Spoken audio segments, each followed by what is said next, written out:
En novembre 2021, Clémentine Célarié révélait dans son ouvrage Les mots défendus avoir été atteinte d'un cancer du côlon, diagnostiqué en 2019. 2 ans plus tard, l'actrice âgée de 65 ans a accepté de jouer le rôle de Noémie dans la série de TF1 Les Randonneuses, diffusée sur la chaîne à partir du 15 mai prochain. Son personnage est justement atteint d'un cancer et entreprend de gravir le dôme de la Lose avec 5 autres femmes, en quête de défis et d'aventures humaines.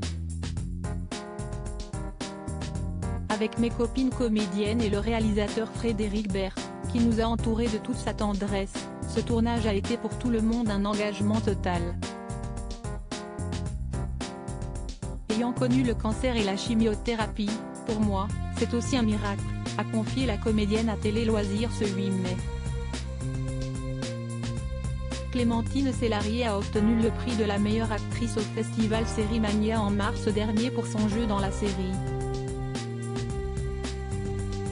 J'étais très émue car, le truc fou, c'est que je suis récompensée pour une série qui parle du cancer, alors que j'en ai eu un et qu'on m'avait déconseillé de le dire, s'est-elle exclamée.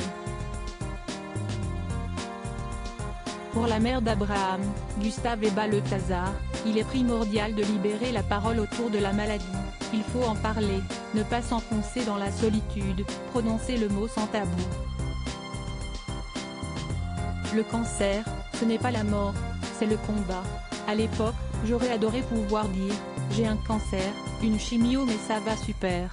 Si vous faites ça, les gens vous prennent pour une folle. Supérieur à Lara Fabian, Michel Simès, Céline Dion.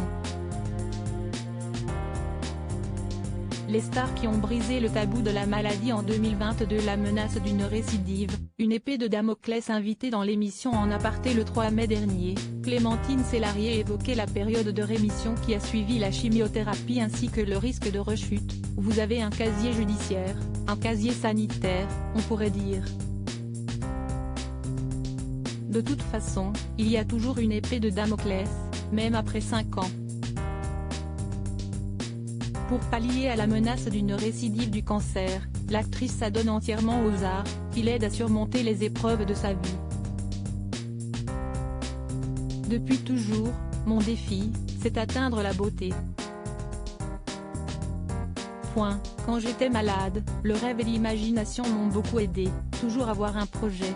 Aujourd'hui, transcender l'épreuve du cancer avec une œuvre comme Les Randonneuses, c'est le Graal, a-t-elle conclu dans son entretien avec Télé Loisirs. Crédit photo, Rachid Bellac.